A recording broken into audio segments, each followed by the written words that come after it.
Hello everyone, welcome to this video. In this video, I will show you how to iPhone like dynamic Iceland in Motorola G67. First of all, open Play Store. Now in Play Store, search Dynamic Sport.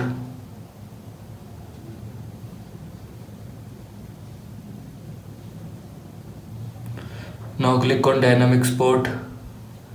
Now click on Install. After complete installation, click on Open.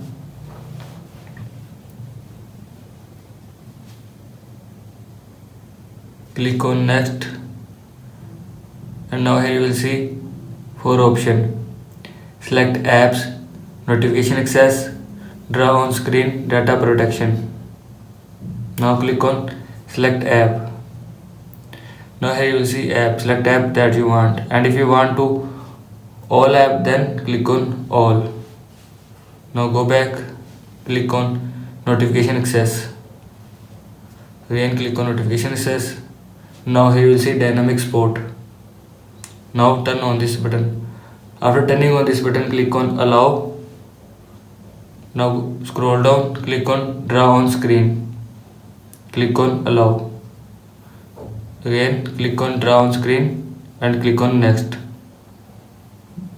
And scroll down, click on dynamic sport and turn on this button and click on allow. Then click on done. Then click on continue. This is how you can iPhone like dynamic Iceland in Motorola G67. I hope you like this video and thanks for watching this video.